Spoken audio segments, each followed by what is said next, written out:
Welcome back to the Deep Dive. Today we are jumping into something that so many of us deal with, something that's, well, it's often super frustrating. We're talking about oily skin. We are, and it's that constant battle, isn't it? That midday shine, the pores that seem to get bigger, the breakouts. Exactly. So our mission today is to really get under the surface of it all. This isn't just a list of products. No, not at all. We're going to synthesize the root causes, look at some surprising triggers, and then map out some really targeted ways to manage it and, find some balance. And we're going deep.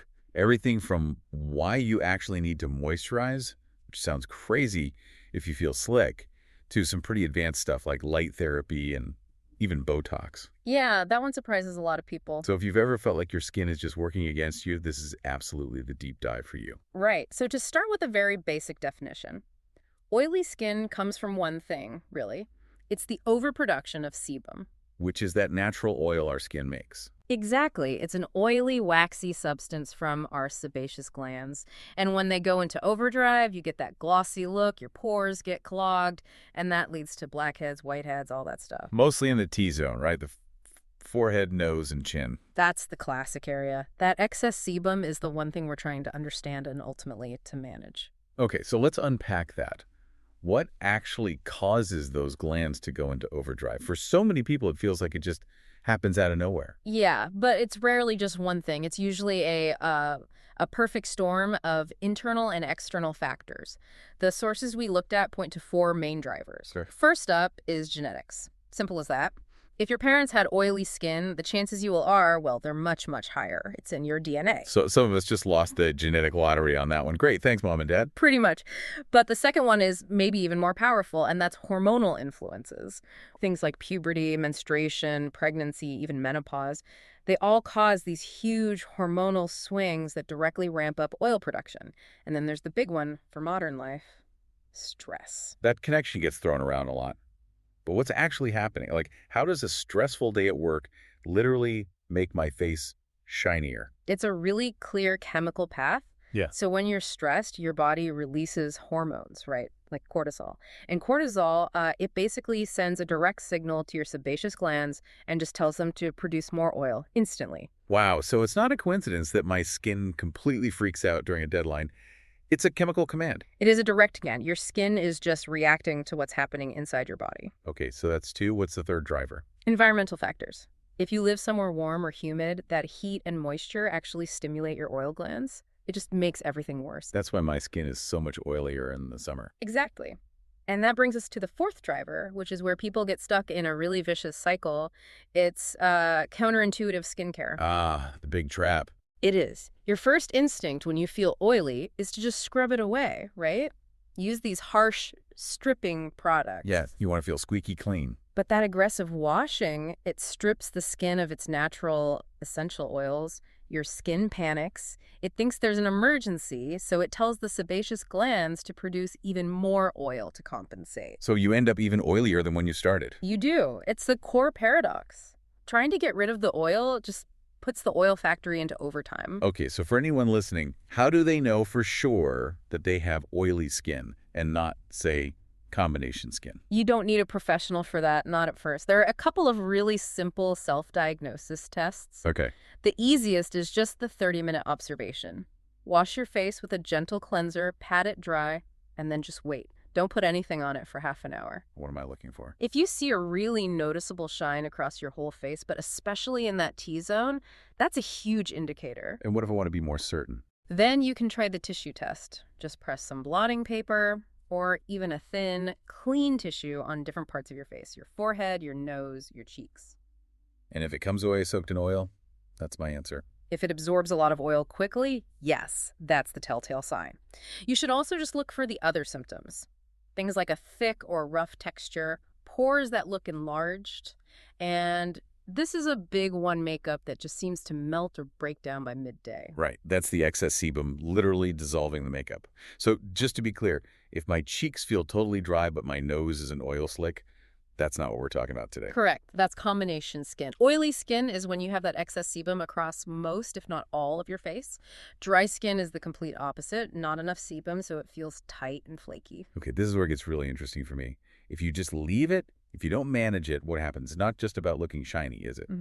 No, not at all. The consequences go way beyond that. Okay. The most common physical complication is, of course, acne.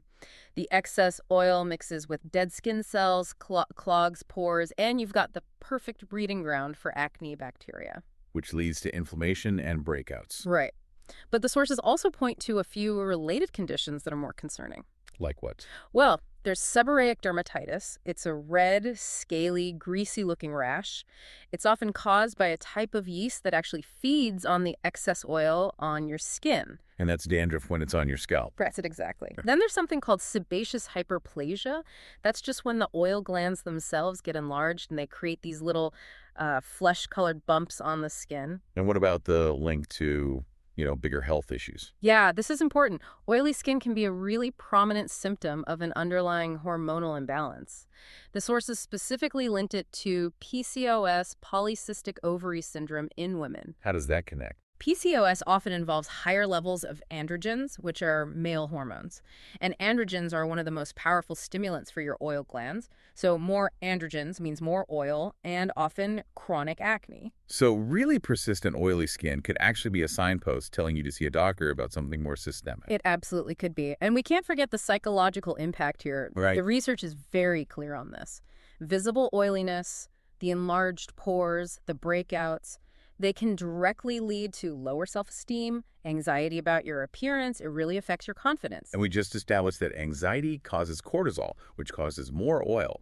It's a horrible feedback loop. It's a really nasty loop. So at what point do you stop trying things at home and just go see a professional? I'd say if you're dealing with really stubborn chronic acne or oiliness that just doesn't get better after, say, 3 or 4 months of a consistent routine, it's time to see a dermatologist. And what can they do that we can't? They can rule out things like PCOS, for one, and they have access to much more advanced treatments. Let's talk about those, because we're moving beyond cleansers here, right? Yeah. We're talking medical interventions. We are. Things like specialized chemical peels, but also laser and light therapies. How does zapping your face with a laser help with oil? Well, something like IPL or intense pulse light can target the redness and inflammation from breakouts. Mm-hmm.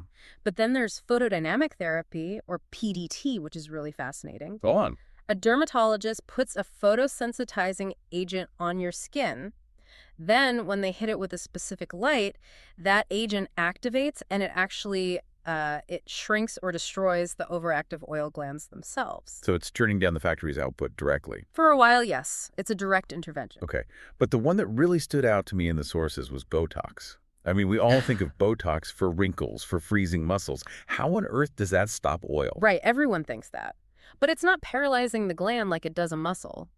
Botox works on a neurotransmitter called acetylcholine. Okay. Acetylcholine is the chemical messenger that literally tells the sebaceous gland to produce sebum. Wait, so Botox blocks the message. It intercepts the command. Exactly. It just interrupts that chemical signal. So Okay. the gland never gets the instruction to produce so much oil. It's used for really specific cases, but it just shows you how connected your nervous system is to your skin health. Wow. That just reframes everything. Okay, let's bring it back to the everyday. For those of us managing this at home, what does that consistent strategic routine look like? The two most important words are consistency and patience. The research is clear. It takes 3 to 4 months of a good routine to see significant, lasting change. This is not an overnight fix. Okay, so walk us through the ideal routine step by step. Step 1, cleanse. Twice a day. No skipping. Use a gentle, oil-free cleanser with warm water, not hot water. Hot water can actually make it worse. Right, because heat is inflammatory. And no aggressive scrubbing. Absolutely not. You want to remove the excess oil, not strip your skin bare. Step 2, exfoliate, but only once or twice a week. That gets rid of the dead skin cells that clog pores. Step 3. Toner. A gentle one, right after cleansing. It helps balance your skin's pH and gives you some initial oil control. Then step 4 is a serum, a targeted one, morning and night, to really help manage oil production during the day. And now for the big one, the one that messes everyone up. Moisturizer. Yes. Step 5 is moisturize. Twice a day, with a lightweight, oil-free, non-comedogenic formula. This is absolutely non-negotiable. Because if you don't, If you skip it because you feel oily, your skin gets dehydrated underneath. That dehydration signals a panic, and the glands produce even more oil to compensate. You have to give it that gentle hydration to keep it calm. so if it feels wrong, you're probably doing it right. Okay. Last step. Step 6 is sunscreen, every single day. An oil-free, non-comedogenic one, SPF 30 or higher. Sun damage is inflammatory, and inflammation makes everything worse. That's a super clear six-step plan. Yeah. Now, when we're at the store looking at bottles, what are the powerhouse ingredients we should be looking for? Okay, first and foremost, salicylic acid. It's a BHA, and because it's oil-soluble, it can get deep inside your pores and really clean them out. So it's not just a surface level thing. Not at all. Then there's niacinamide, which is vitamin B3. This is amazing for regulating the rate of sebum production and making your pores look smaller over time. And what about for that immediate, I need to not be shiny right now feeling? For that, you want something that absorbs oil. So look for clay like kaolin or bentonite clay in a mask. It just draws all that excess oil right out. What about longer-term ingredients? For the long game, retinoids, like retinol, are fantastic. They speed up cell turnover and help control oil. And then for little spot treatments, a gentle astringent like willow can help tighten pores. And tea tree oil is great for its antibacterial properties. Okay, we have the routine and the ingredients down, but we know this is systemic. So how do we tackle it from the inside? Right.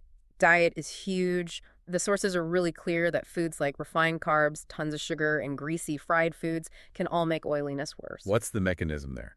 How does a cookie translate to an oily forehead? It spikes your insulin, and that insulin spike can increase the level of androgens, those male hormones, and we already know they are the primary trigger for oil glands. The sources also mention that dairy can be a trigger for some people too. So what should we be eating? Focus on whole grains, lots of antioxidant from fruits and vegetables, and healthy omega-3 fatty acids. And what about just drinking water? Hydration is critical. We said dehydration triggers the panic response, right?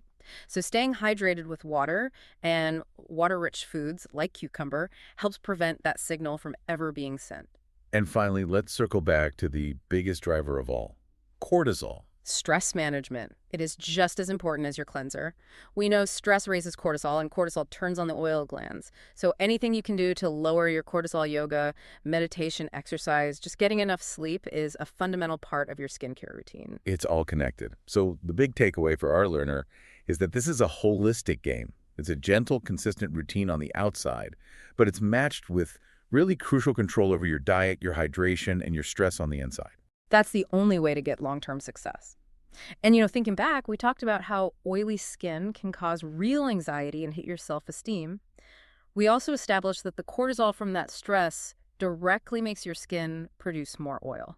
Which raises a really important question. It does. If the emotional fallout from having oily skin, that anxiety you feel, is also a root cause of the problem because of that stress cortisol loop. Then maybe the most effective tool isn't a cream at all. Is it possible that the single best tool for managing that shine isn't something in a bottle, but it's actually mastering your internal stress response and breaking that cycle? It's something to think about as you build your routine. Definitely food for thought. That's all the time we have for this deep dive. We hope you feel better equipped to start your skincare journey, knowing a little more about why your skin does what it does. We'll see you next time.